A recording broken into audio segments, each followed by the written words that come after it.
Ada sebuah celah dalam sejarah yang begitu mendalam, begitu penuh teka-teki, hingga telah memicu spekulasi, perdebatan, dan misteri selama berabad-abad. 18 tahun yang hilang. Sebuah kekosongan dalam teks suci, keheningan di tempat yang seharusnya menjadi sebuah kisah. Antara usia 12 hingga 30 tahun, kehidupan Yesus Kristus lenyap dari halaman-halaman Alkitab. Tidak ada kitab suci yang mencatatnya, tidak ada dokumen sejarah, tidak ada penjelasan. Seolah-olah bagian dari sejarah ini telah dihapus, ditulis ulang, atau sengaja disembunyikan. Tapi mengapa? Apa yang terjadi di tahun-tahun yang hilang itu? Apakah dia tetap tinggal di Nazaret, diam-diam mempersiapkan diri untuk misinya yang ilahi? Ataukah dia melakukan perjalanan yang mengubah dirinya menjadi sosok yang kemudian dikenal sebagai Kristus? Ada bisikan-bisikan tentang kuil-kuil kuno, tentang negeri-negeri yang jauh, tentang ajaran-ajaran esoterik yang disembunyikan dari dunia umum. Beberapa sumber mengklaim bahwa dia pergi ke Mesir, di mana misteri para Firaun dan kebijaksanaan sakral para imam hermetik diwariskan dalam kerahasiaan. Yang lain mengatakan bahwa dia mengembara ke India dan Tibet, di mana kitab-kitab suci timur berbicara tentang seorang bijak dari barat yang menguasai seni kesadaran ilahi. Dan ada juga yang percaya bahwa dia berjalan di jalur yang terlupakan milik para druid, belajar dari para mistikus Keltik yang mampu melihat melampaui realitas biasa. Namun, jika kisah-kisah ini benar, mengapa mereka disembunyikan? Dalam video ini, kita akan mengungkap petunjuk-petunjuk, mengeksplorasi makna esoterik dari tahun-tahun yang hilang itu, dan meneliti ajaran-ajaran terlarang yang mungkin telah membentuk salah satu tokoh paling berpengaruh dalam sejarah manusia.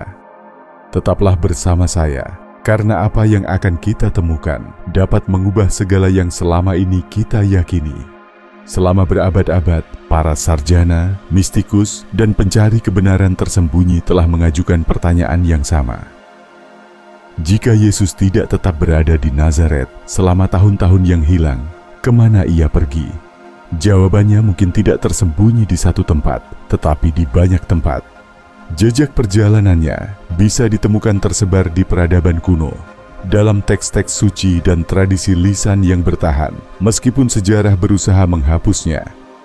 Bagaimana jika transformasi Yesus dari seorang anak menjadi sosok Kristus bukan hanya hasil dari wahyu ilahi, tetapi juga dari inisiasi spiritual? Sebuah perjalanan pembelajaran, latihan, dan penguasaan yang mempersiapkannya untuk misi tertingginya? Mari kita telusuri kemungkinan perjalanan Yesus dimulai dari tanah yang paling kaya akan kebijaksanaan kuno. Salah satu kisah paling menarik tentang tahun-tahun yang hilang ini adalah kisah Santo Isa, sebuah nama yang diyakini sebagai variasi dari Yesus. Kisah ini muncul dalam teks-teks Buddha dan Hindu yang ditemukan di India, Nepal, dan Tibet.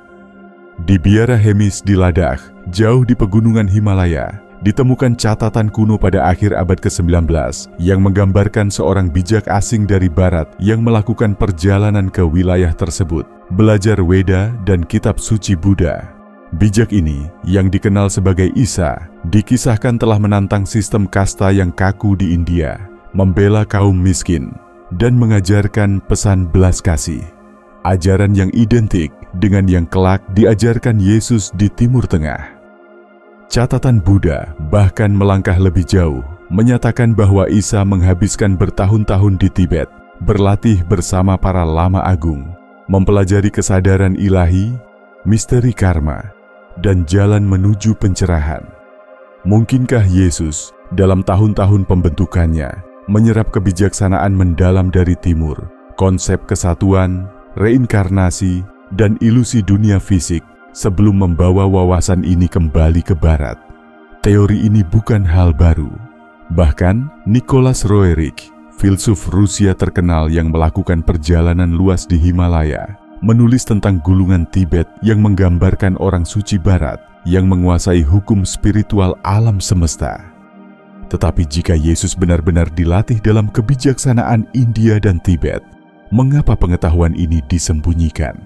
Karena ini mengguncang fondasi doktrin Kristen tradisional. Jika Yesus tidak lahir dalam keadaan serba tahu, tetapi belajar dan berkembang seperti para guru besar sebelumnya, maka lembaga agama tidak lagi dapat mengklaim otoritas tunggal atas ajarannya.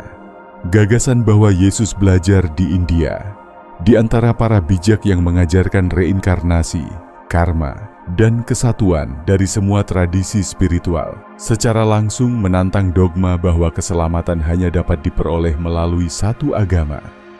Tetapi India dan Tibet hanyalah sebagian dari perjalanannya.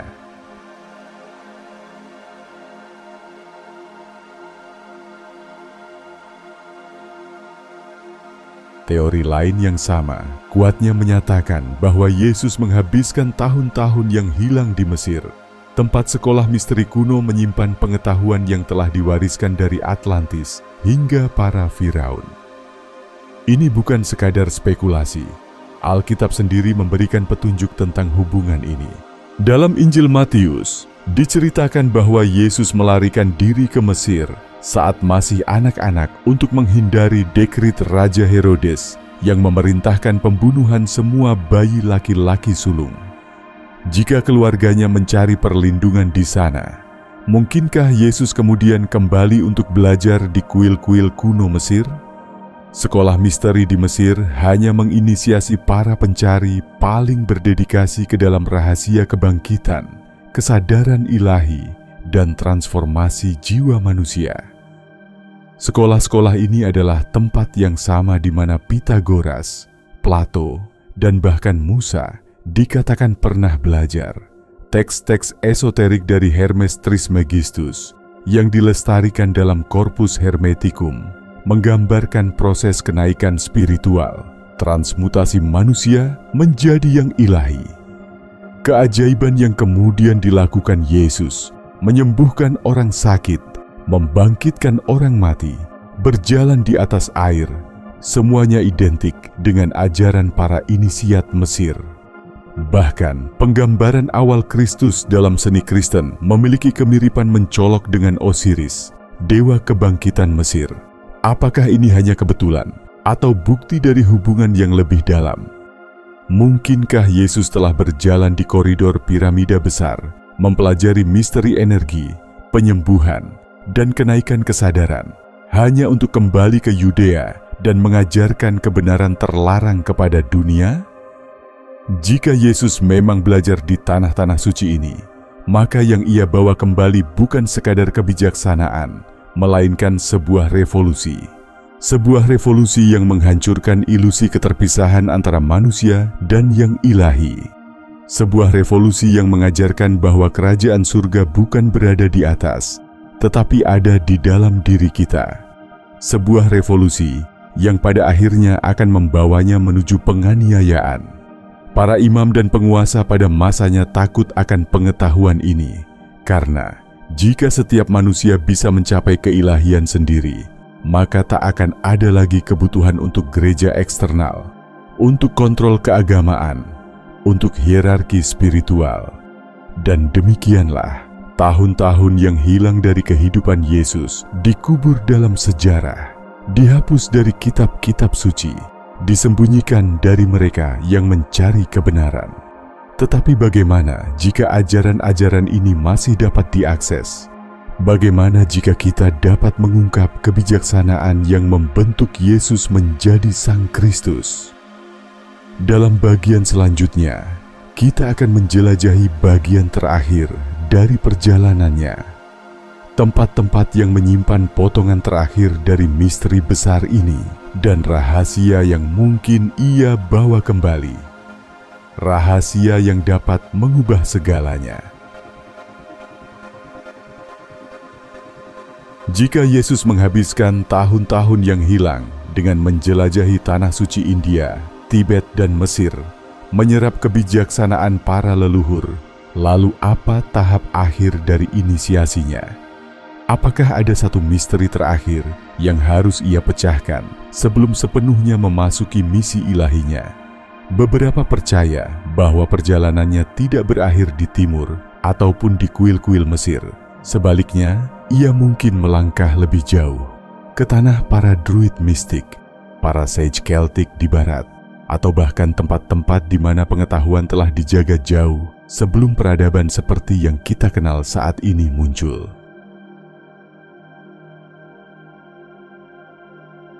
Salah satu teori yang paling sering diabaikan adalah kemungkinan bahwa Yesus melakukan perjalanan ke Britania, tempat para druid kuno dikenal sebagai penjaga kebijaksanaan suci. Para druid adalah penguasa kekuatan alam, siklus bintang, serta pengetahuan tersembunyi tentang energi dan kesadaran. Mereka mempraktikkan penyembuhan, ramalan, dan seni inisiasi sakral, mengajarkan bahwa jiwa manusia dapat naik melampaui batas dunia fisik. Kebijaksanaan mereka, seperti yang dimiliki oleh para imam hermetik dan mistikus timur, sangat selaras dengan ajaran yang kemudian diajarkan oleh Yesus. Beberapa catatan menyebutkan bahwa Yesus dibawa ke Britania oleh Yusuf dari Arimatea, seorang pedagang kaya yang diyakini memiliki hubungan dekat dengan para druid.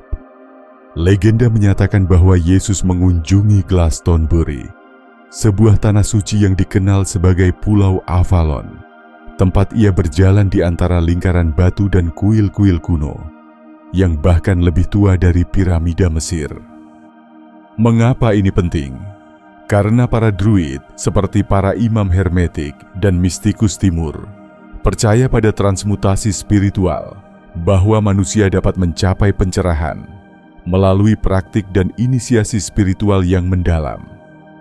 Jika Yesus memang menghabiskan waktu di antara mereka, mungkinkah ia menyelesaikan pelatihannya dalam misteri energi, alam, dan siklus sakral kehidupan dan kematian?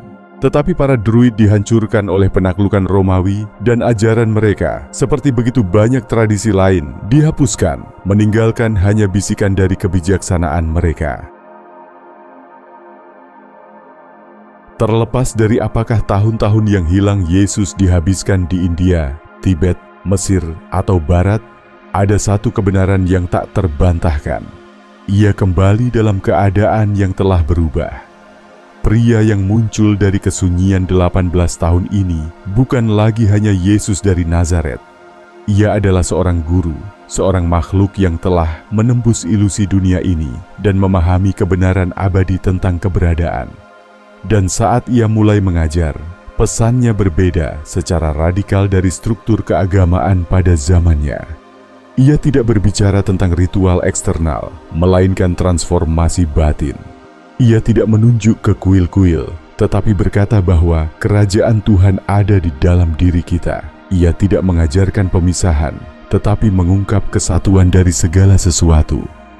Ini bukan kata-kata dari manusia biasa. Ini adalah kata-kata dari seseorang yang telah melihat melampaui tabir realitas. Tetapi bagaimana jika ajaran sejatinya terlalu berbahaya bagi dunia?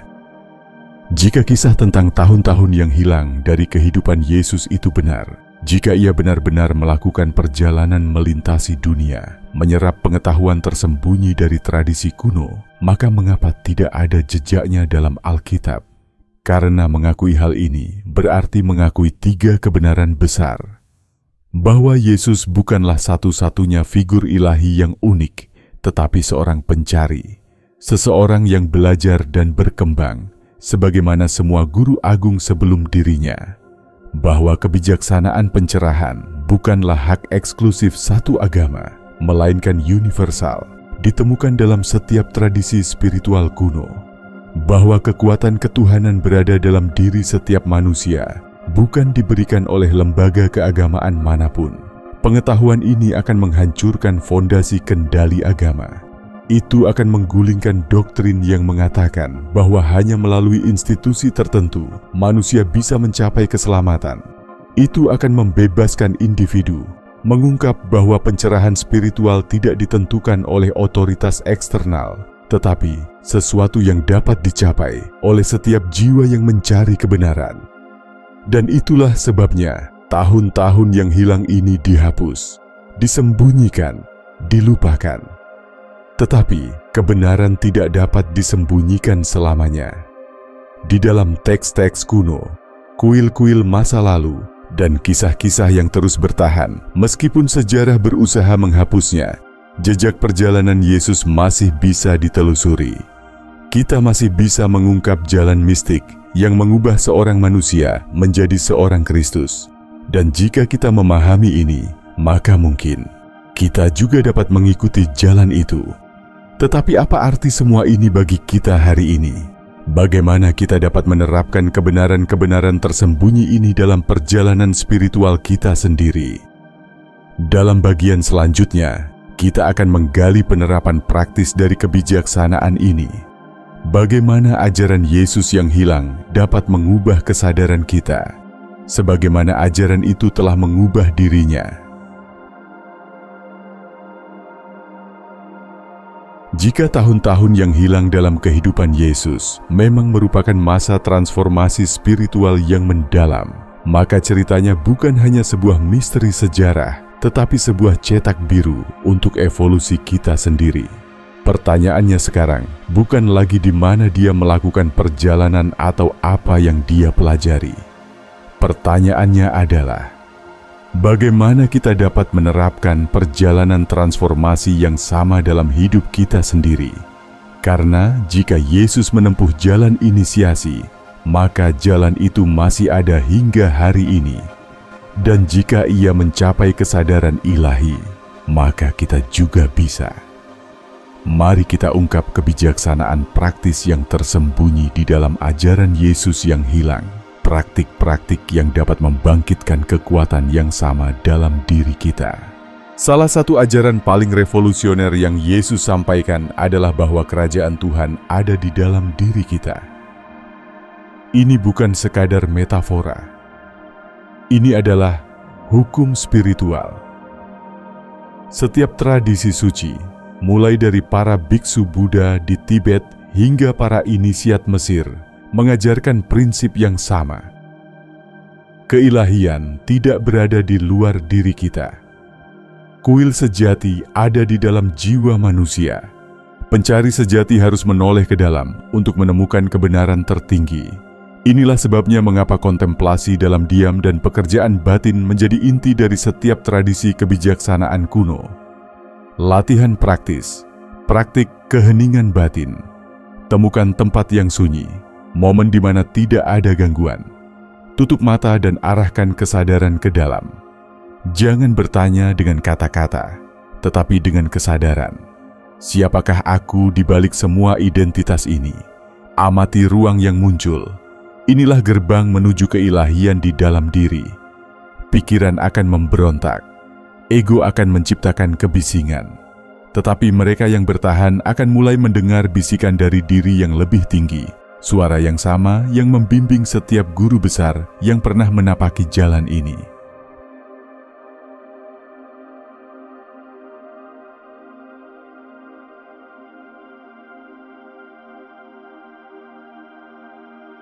Jika Yesus memang belajar di India, Tibet, dan Mesir, maka ia pasti telah mengetahui apa yang sudah dipahami oleh para leluhur. Napas adalah jembatan antara yang fisik dan yang spiritual. Napas adalah kunci untuk mengendalikan energi dan kesadaran. Bahkan dalam tradisi Kristen, konsep ruach dalam bahasa Ibrani dan pneuma dalam bahasa Yunani berarti napas sekaligus roh. Ketika dilakukan dengan penuh kesadaran, pernapasan bukan sekadar proses biologis, tetapi sebuah metode aktivasi spiritual. Latihan praktis, napas Sang Kristus. Inspirasi latihan ini berasal dari pranayama, India, kultivasi Qi, Cina, dan teknik pernapasan sakral para inisiat Mesir. Duduk dengan tulang belakang lurus, tutup mata, tarik napas dalam-dalam melalui hidung selama 4 detik. Bayangkan menarik energi ilahi. Tahan napas selama 4 detik. Rasakan energi itu berkembang di dalam dirimu. Buang napas perlahan selama 6 detik. Lepaskan segala ketegangan, pikiran, dan perlawanan. Ulangi selama 10 siklus. Dengan kesabaran dan ketekunan, praktik sederhana ini akan mengembangkan kesadaran, menjernihkan emosi, dan membangkitkan energi yang tersembunyi di dalam diri kita. Salah satu rahasia terbesar dari sekolah-sekolah misteri baik di Tibet, Mesir, maupun di antara para druid di barat, adalah ini. Ucapan adalah getaran. Getaran membentuk realitas. Inilah sebabnya mengapa kata-kata Yesus memiliki kekuatan. Suaranya menyembuhkan, memerintah, dan membangkitkan kesadaran. Dan inilah sebabnya mengapa mantra kuno, nama-nama suci, dan afirmasi ilahi digunakan oleh para inisiat untuk menyelaraskan energi mereka dengan dimensi yang lebih tinggi. Ucapkan dengan lantang, dengan kesadaran penuh dan niat yang jelas, "Aku selaras dengan sumber ilahi. Aku adalah wadah bagi kebijaksanaan dan kebenaran. Aku adalah arsitek dari realitasku sendiri." Rasakan energi di balik kata-kata itu, seolah-olah semuanya sudah menjadi kenyataan. Ulangi setiap hari sebagai latihan kesadaran yang mengubah diri. Semakin ucapanmu selaras dengan kebenaran, kekuatan dan tujuan, semakin realitas akan menyesuaikan diri dengan keadaan batinmu. Setiap guru sejati, dari Buddha hingga Yesus, dari para bijak kuno hingga para mistikus agung, memahami satu hukum yang tak terbantahkan. Jalan menuju pencerahan adalah jalan pengabdian tanpa pamrih. Yesus tidak menyimpan kebijaksanaannya untuk dirinya sendiri. Ia tidak menggunakannya untuk keuntungan pribadi. Sebaliknya, ia memberikan segalanya untuk mengangkat mereka yang tersesat, yang hancur, dan yang sedang mencari kebenaran. Inilah alkimia sejati dari jiwa, transformasi melalui pengabdian, meninggikan diri dengan mengangkat orang lain. Latihan praktis, pemberian yang sadar. Tanyakan pada dirimu sendiri, siapa yang bisa aku bantu hari ini? Lakukan satu tindakan kebaikan, baik secara fisik, emosional, maupun spiritual, tanpa mengharapkan imbalan apapun. Perhatikan perubahan energi di dalam dirimu. Semakin kamu memberi dari kesadaran ilahi, semakin kamu menerima sesuatu yang jauh melampaui pemahaman duniawi. Tahun-tahun Yesus yang hilang bukan sekadar celah dalam sejarah. Itu adalah sebuah jalan. Jalan pencarian, pembelajaran, transformasi, dan akhirnya transendensi. Jalan yang bisa diikuti oleh siapa saja yang memiliki keberanian untuk menapakinya. Pesan sejati dari tahun-tahun yang hilang ini adalah ini. Evolusi spiritual adalah proses penemuan diri yang mendalam. Kebijaksanaan kuno masih ada, menunggu mereka yang mencari. Transformasi terbesar tidak datang dari pemujaan eksternal, tetapi dari penguasaan internal. Dan kini pertanyaannya adalah, apakah kamu siap untuk memulai perjalanan transformasimu sendiri? Karena jalan para inisiat yang mengubah seorang manusia menjadi seorang Kristus masih ada. Dan mereka yang menapakinya akan menemukan, sebagaimana yang ditemukan olehnya, bahwa keilahian tidak pernah berada di luar diri kita, melainkan hanya menunggu untuk diingat kembali dalam diri kita sendiri. Selama berabad-abad, tahun-tahun yang hilang dalam kehidupan Yesus tetap menjadi misteri. Sebuah kesunyian dalam sejarah yang melahirkan spekulasi, perdebatan, dan kerahasiaan tanpa akhir. Tetapi mungkin kesunyian ini disengaja. Mungkin tahun-tahun yang hilang ini tidak dimasukkan dalam kitab suci, karena itu adalah bagian dari jalan inisiasi. Jalan yang mengubah seorang pencari menjadi seorang master, seorang manusia biasa menjadi makhluk ilahi. Jalan yang tidak dimaksudkan untuk diceritakan, tetapi untuk dialami.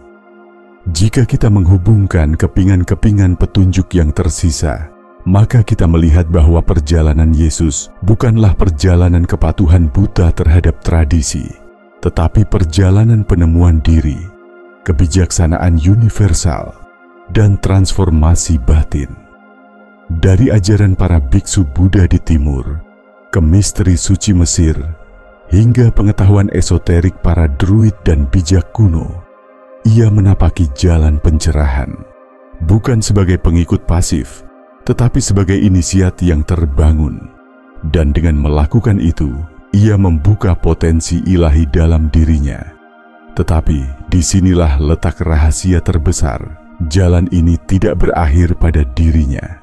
Segala yang ia pelajari, segala yang ia capai, segala ajaran yang ia tinggalkan, itu tidak dimaksudkan untuk disembah. Itu dimaksudkan untuk diikuti, bukan sebagai agama eksternal, tetapi sebagai transformasi internal.